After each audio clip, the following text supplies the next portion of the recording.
Olá, ouvintes! Bem-vindos à série Na Mesa com os Stakeholders, do PwC AGTech Innovation Podcast. Este é um espaço para conversas francas e estratégicas entre os diferentes atores que estão moldando o futuro do agronegócio.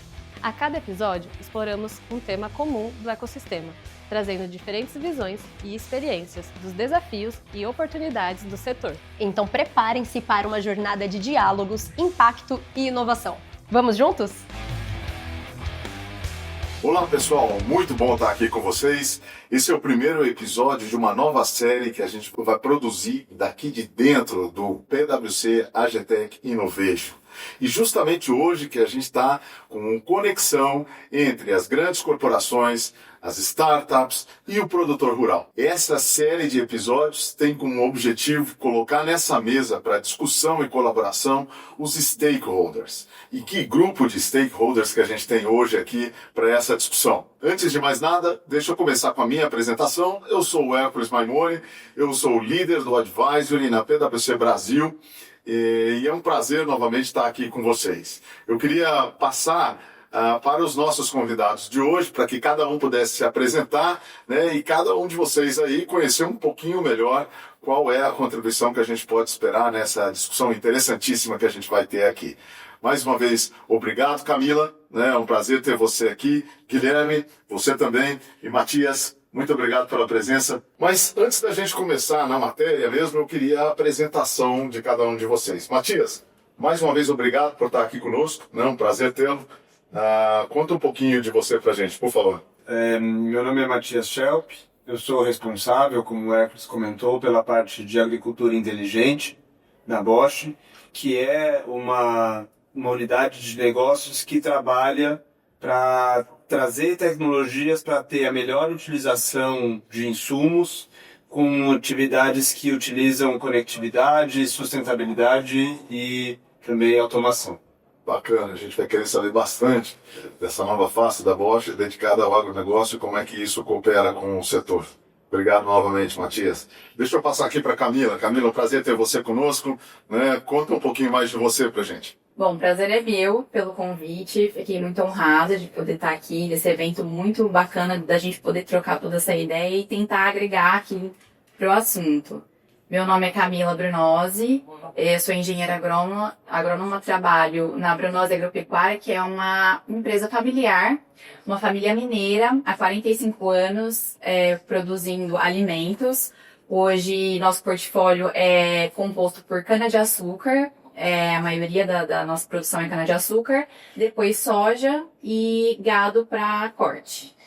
Então, a gente está dentro desse movimento, dessa atividade há um bom tempo e buscando inovação, sempre de portas abertas para poder que as empresas entrarem e poder também ajudar com as inovações, ajudar com as tecnologias aí que o mercado traz para a gente. Capturando o melhor da produtividade, aí com uma rotação de culturas fantástica. Bacana, vamos entender melhor as prioridades que vocês têm lá, né? Obrigado de novo, Camila. Vamos passar agora aqui para o Guilherme. Guilherme, né, você que está justamente à frente de startups, tem uma carreira associada à inovação, associada ao desenvolvimento, né, de tecnologias através da inovação aberta. Conta um pouquinho mais sobre você para a gente, Guilherme. Obrigado por estar conosco. Bom, obrigado, Hércules. Para mim é um prazer estar aqui. Obrigado pelo convite. Obrigado ao pessoal também que está nos assistindo. Sou o Guilherme, sou formado em Engenharia Agrícola pela Unicamp, fiz uma carreira acadêmica, né? Fiz o meu pós-doutorado, doutorado e resolvi empreender. Acho que o Brasil tem um gap muito grande de inovação em termos do que é produzido na academia até levar para a indústria e decidi dedicar minha carreira nisso, principalmente dentro do agronegócio, né? Então, eu costumo falar que eu sou um cientista e empreendedor, né? Além de educador, de levar conhecimento aí para o nosso público do agronegócio, que eu acho que é um dos desafios que a gente tem. É um prazer para mim estar aqui com vocês, compartilhando um pouquinho da minha experiência. Pô, que bacana, tem essa veia acadêmica também, então Excelente. A gente vai poder explorar isso um pouco aqui dentro dessa conexão. Pessoal, eu quero apresentar o tema que nós vamos discutir aqui hoje, né? É cooperar para avançar juntos, reinventando o agro. A gente está diretamente aqui do AGTech Innovation Hub, né, o hub da PwC dedicado ao agronegócio, dentro de um evento maravilhoso, que é a conexão entre as grandes corporações, startups e os produtores. Dentro desse contexto, a gente quer observar de cada um deles o que há de valor que pode ser trazido para esse ecossistema. Quais são as suas prioridades? Quando a gente pensa em cada elemento dessa cadeia e no encadeamento que essa cadeia possui, uma coisa é totalmente dependente da outra. E é fundamental que a gente saiba ler isso para poder gerar os melhores resultados entre toda a cadeia. Então eu queria começar aqui perguntando justamente para a Camila, né, que é a ponta dessa cadeia, o que exatamente a Brunose está buscando em relação a uma participação nesse ecossistema? O que é importante que chegue com robustez, com uma ideia de valor forte, para que vocês possam produzir ainda melhor e gerar mais valor para o agro? A gente, como produtor, tá nessa ponta dentro da fazenda, dentro da porteira, e a gente percebe que existem alguns desafios que acreditamos que essa união que nós estamos fazendo aqui agora possa ser solucionada. Então, essa cooperação é muito importante. O que a gente enxerga? Que a gente tem grandes desafios dentro da porteira, mas fora da porteira também. O que hoje a gente consegue elencar com mais prioridade de desafio para o produtor, que eu acredito que tem tudo a ver aqui a busca de solução.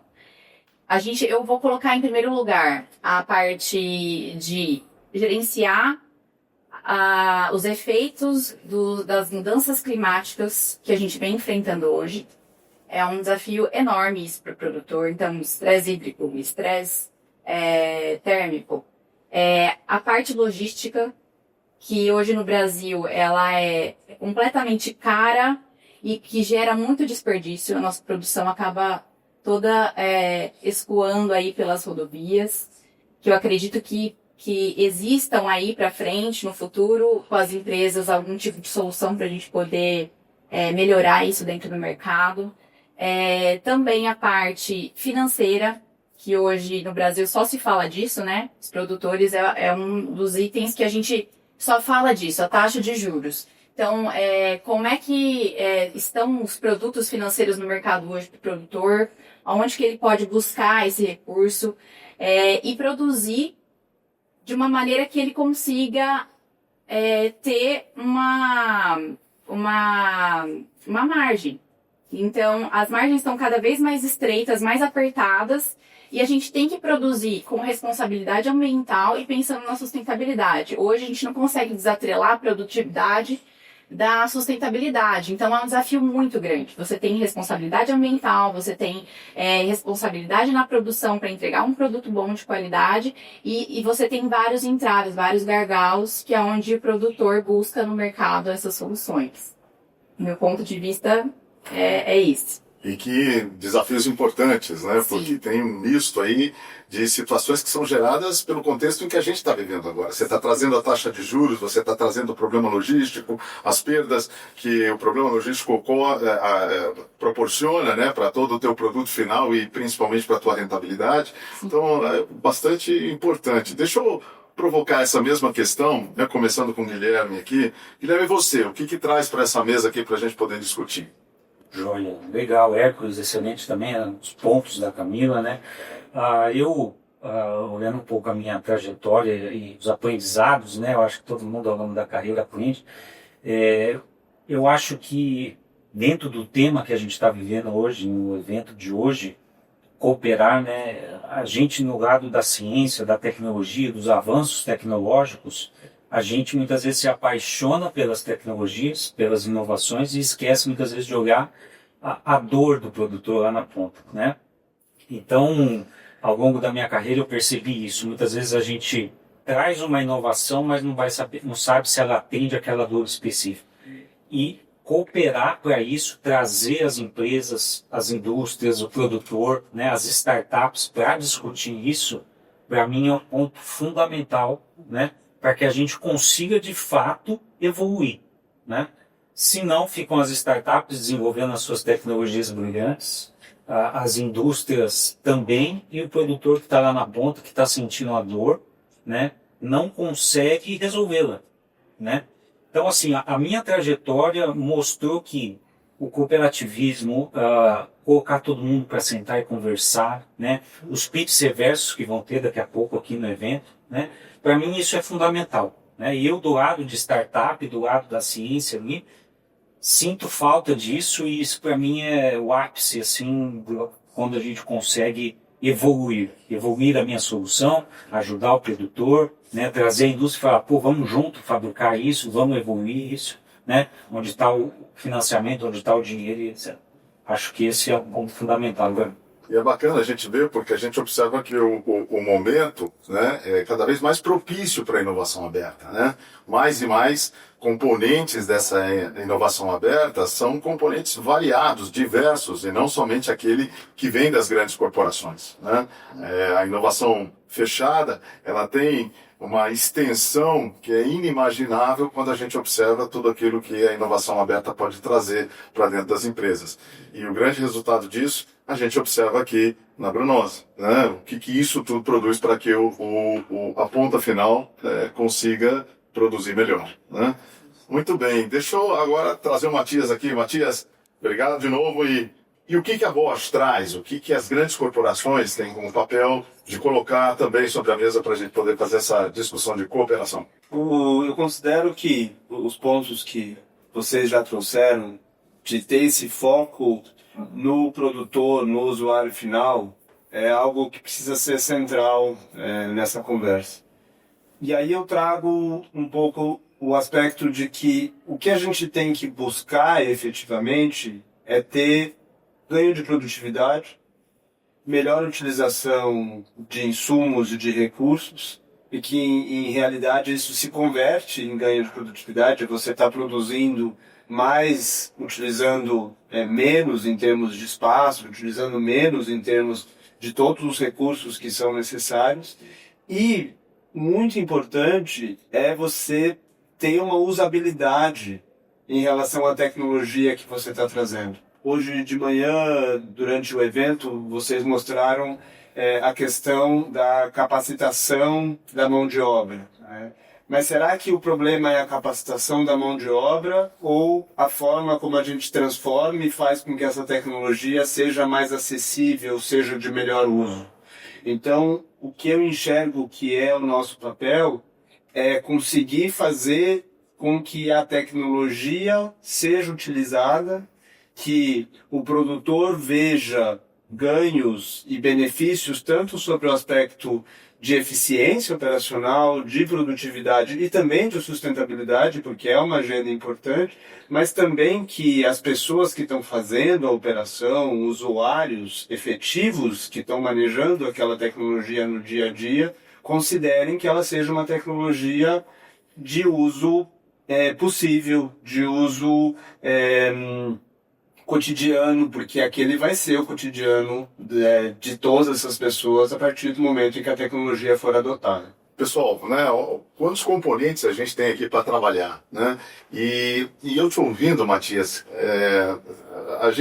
eu acho que eu comentei com você hoje mais cedo, a gente tem uma pesquisa que é feita entre os CEOs, nós estamos na 28ª edição dessa pesquisa, e a gente observou dos resultados dessa pesquisa, feita internacionalmente, né, tem uma contribuição imensa do Brasil, e os presidentes de empresas estão preocupados com o nível de longevidade que os seus negócios podem ter, o que a gente chama de reinvenção. E é bastante interessante, eu queria puxar um pouco essa perspectiva de ver a Bosch investindo no mercado do agronegócio no Brasil, né? A Bosch é muito bem conhecida, uma grande marca internacional, né? E quando a gente pensa num produto Bosch, a gente pensa em uma série de inovações relacionadas talvez a outras partes, né? Outros setores, não necessariamente ao agro. O que motivou a Bosch a olhar para o agro e achar que esse é um caminho interessante? E como é que vocês estão conduzindo essa leitura do agronegócio e o papel que vocês querem desempenhar no agronegócio, especialmente o brasileiro? Se nós olharmos para as macro tendências que existem, como por exemplo o aumento da população, a necessidade de aumento da segurança alimentar, isso nos leva a uma conclusão de que atuar com o agronegócio, que é um setor que trata desses desafios, é relevante se a gente olha para uma estratégia de longo prazo, de perenidade da organização. E esse é um dos motivos estratégicos pelo qual nós começamos a trabalhar nisso. Quando a gente olha para a condição do Brasil, o Brasil já tem um papel de protagonismo no agro, mas a gente olhou também para quais possibilidades e chances a gente teria para que fosse também um protagonismo em relação à questão tecnológica. Nós já tínhamos alguns produtos que a gente estava atuando dentro das atividades de aplicação de insumos, por exemplo, o plantio em taxa variável, que é um produto que se chama IPS, e a gente agora está centralizando também as atividades estratégicas e de decisões em relação a investimentos para os outros negócios vinculados à agricultura inteligente. Então, o Brasil passa a assumir dentro da Bosch esse papel de protagonismo, com o Centro de Competência em Agricultura Inteligente, mas nós também temos uma intenção e fazemos atividades no momento para que isso seja também internacional. Se você puder dividir conosco aqui,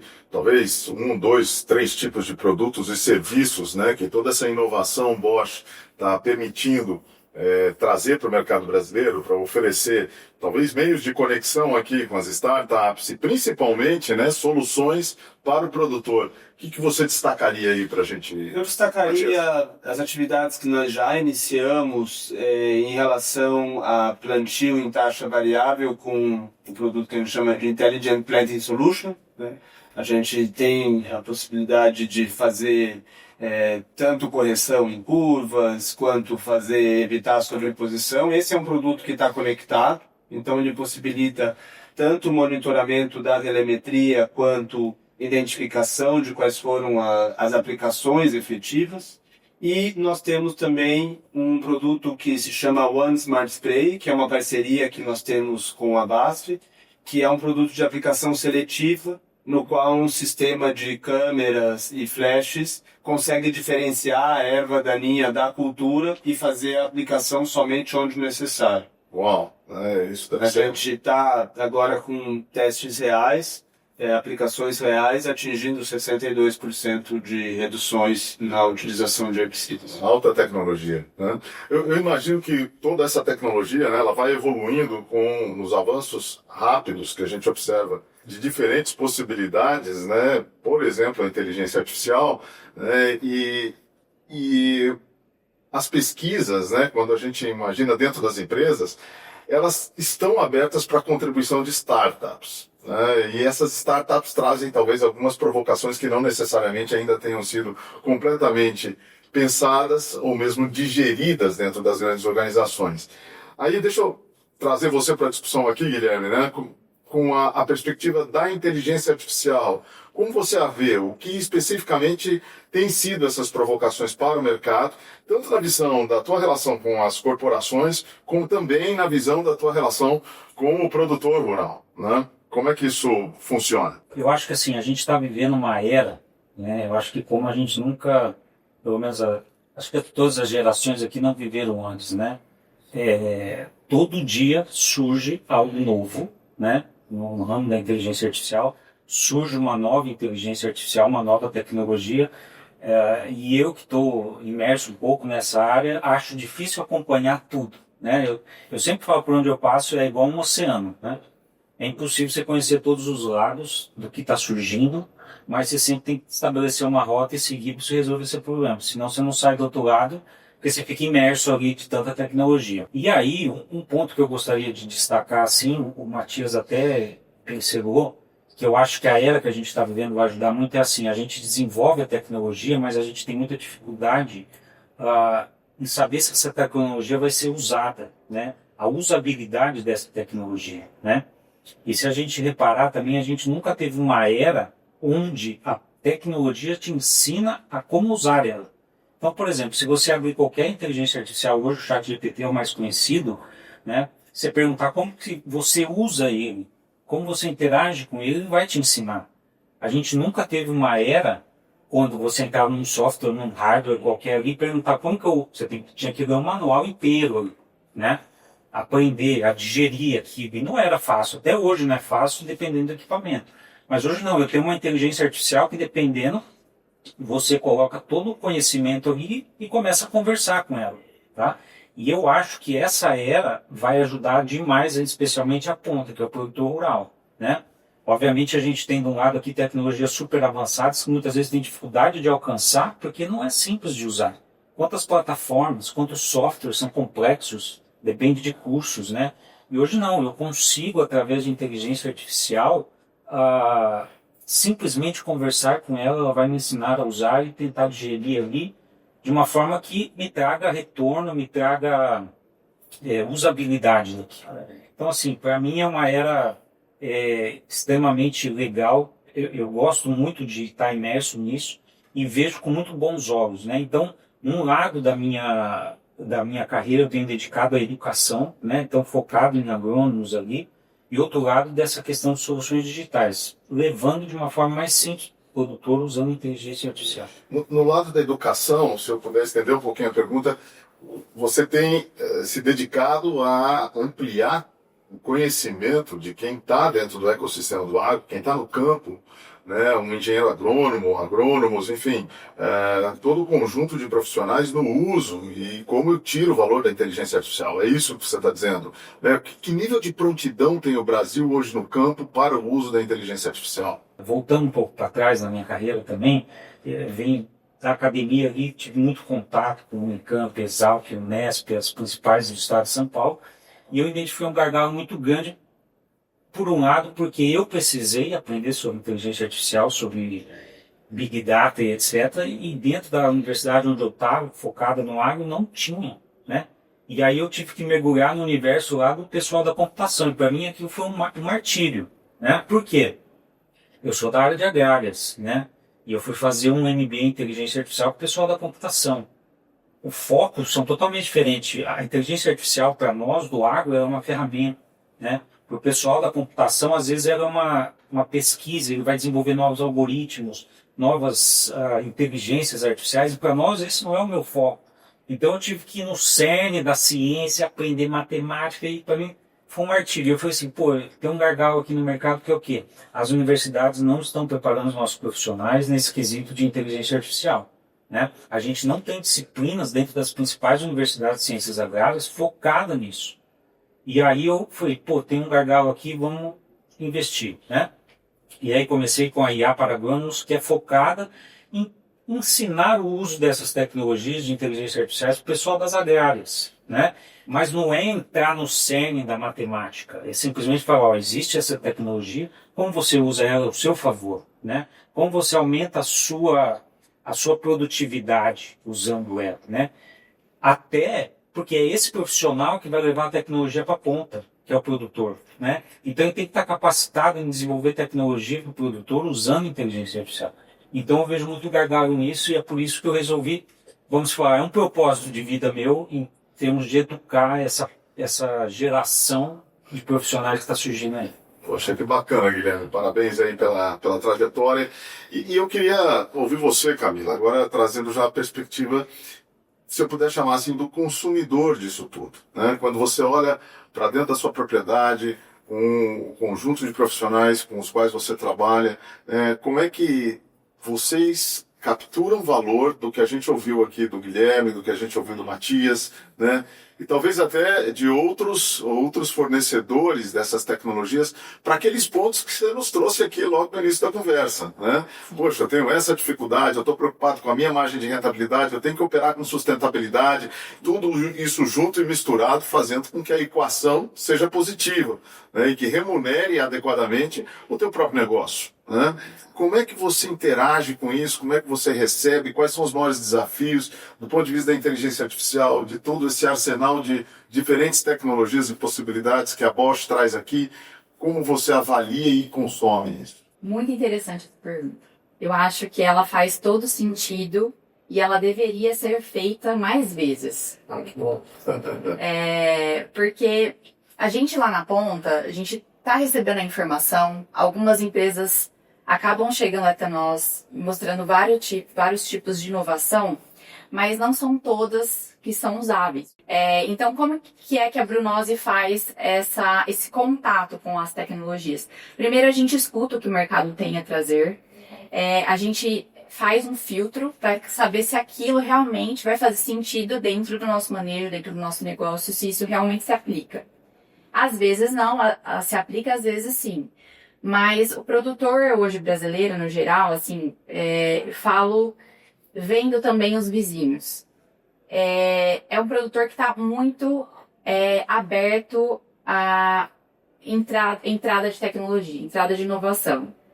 A gente pode ver isso no histórico do que está acontecendo, assim, dentro de 5 anos, o tanto que o mercado mudou, o tanto que o produtor já está sendo o usuário, né, dessas tecnologias. A gente usa biotecnologia hoje, muitos produtores já não têm mais essa barreira de entrada, a IA que está entrando, mas ainda não está tão avançado assim para a gente, porque ainda está em desenvolvimento, né, a parte de maquinários. Tudo isso são tecnologias muito bem-vindas. E a gente está querendo alcançar, o produtor está com essa visão de que a tecnologia, a inovação é uma ferramenta para que ele tenha produtividade, para que ele mantenha a sua empresa e também pensando no futuro. A pessoa que não tem, às vezes, essa visão e tem uma barreira de entrada, porque é natural que no setor nosso, como a gente a variável climática é imperativa quase que 100% e as margens são muito curtas, então você vai ter uma certa barreira, às vezes, no produtor médio e pequeno. Mas nos grandes, a busca por tecnologia e inovação é altíssima. E isso está trazendo para a gente um resultado. A gente está conseguindo ver isso lá na produção, né, no campo.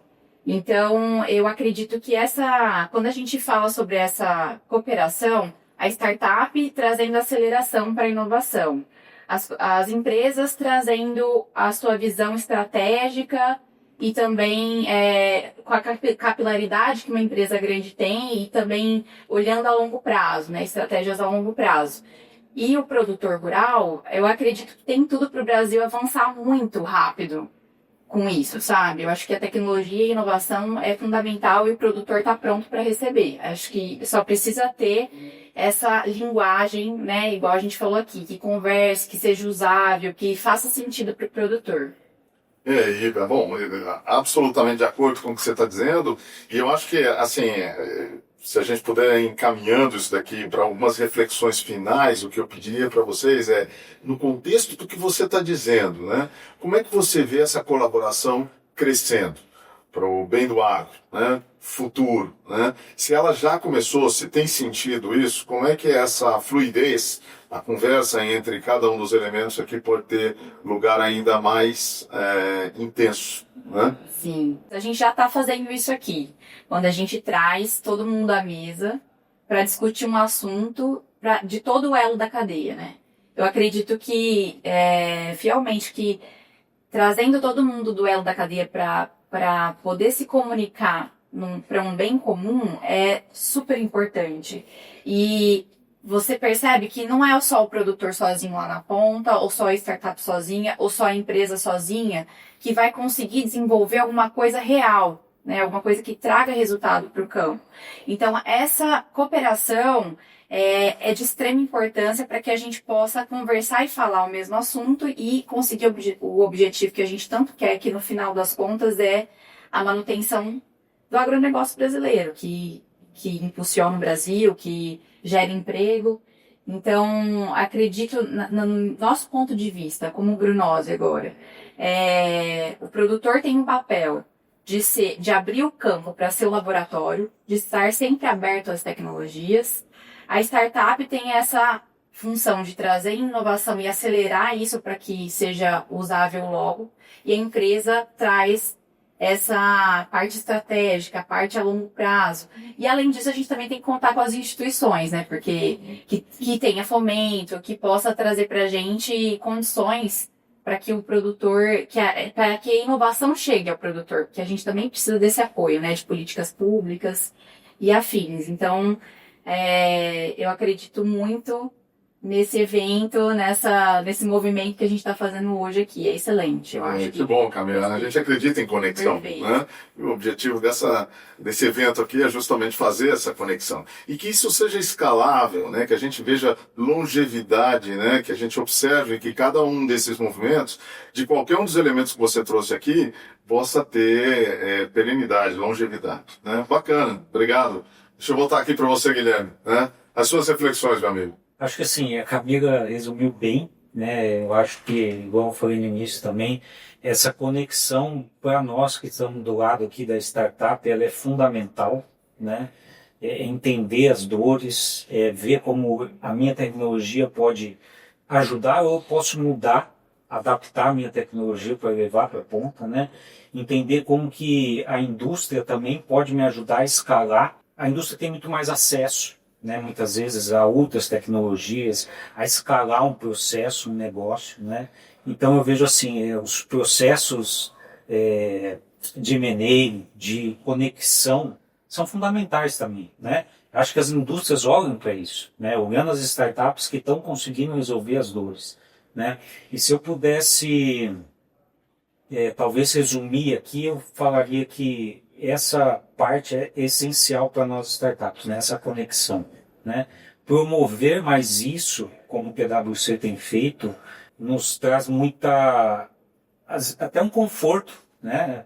Porque eu não vou ficar sentado na minha mesa ali, tentando resolver o problema do mundo, mas vou escutar um feedback da minha tecnologia e de como que ela pode ajudar no fim do dia na ponta, né? Então acho que é isso, essa é o meu resumo aí, pegando um pouquinho que cada um falou. Bacana, né? A conexão, portanto, é total, né? A gente observa isso, né? Matias, você, né? As suas reflexões, o que você consegue trazer para a gente aqui como encerramento? Eu acho que a Camila e o Guilherme já fizeram uma boa visualização, assim, dessa importância de... A gente não deve ser apaixonado só pela tecnologia. A gente tem que ser apaixonado pela solução, né? A gente tem que ser apaixonado por resolver um problema.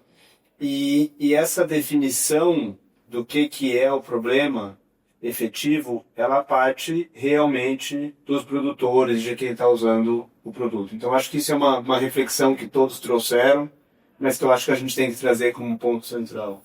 E o segundo ponto que eu traria para a reflexão é a importância de nós assumirmos esse papel de protagonismo versus a oportunidade que está se abrindo para nós como região e da gente entender que a gente tem esse papel central em relação a essa demanda, em relação a esse desafio, que é um desafio global de segurança alimentar e de sempre ter uma população crescente que vai ter uma demanda alimentar. Então, atuar nisso de uma forma cooperativa é mais do que um desafio, é uma oportunidade. É uma demanda que a gente espera atender, né? Com a capacidade do Brasil em produzir liquidamente um volume de exportação que é incomparável no mundo, né? Quando a gente olha os grandes produtores, a gente vê vários países, né? Estados Unidos, China, a Índia, né? Incluindo o Brasil, mas talvez a capacidade maior líquida que exista de exportar e realmente alimentar o mundo é a capacidade brasileira, né? Com tanta inovação. E eu concordo com você, Matias, quando você traz a tecnologia como um veículo, ela não é um fim em si, né? Mas um veículo de produzir essa capacidade de solucionar problemas que a gente vê aqui na ponta. Pô, muito bacana, pessoal. Eu queria agradecer a todos vocês pela participação ativa. A gente trouxe os temas aqui e não teve refúgio para nenhum tema, né? Então, eu acho que isso é bacana. Muito obrigado, Camila, pela presença, pela contribuição, pela visão do lado, né, do produtor, né? Guilherme, você também, a visão das startups, a visão educativa que bacanamente você trouxe aqui para a gente. E você, Matias, também muito obrigado, representando aqui a Bosch, né, uma montanha de inovações com uso de alta tecnologia, provocações importantes para o mercado e tenho certeza que valores também a serem agregados importantes. Muito obrigado. A gente vai encerrando aqui a abertura de mais um conjunto de episódios que a gente vai fazer na mesa com os stakeholders, né? Esperando todos vocês aqui no final de outubro, para que a gente possa abrir as portas do Hub e receber o AGTech Meeting. Ele está chegando e vai ser muito bacana contar com a participação de todos vocês. Mais produtores rurais, mais startups e ainda mais com a participação das grandes corporações, das grandes empresas, para a gente fazer essa troca, essa construção conjunta das prioridades do agro.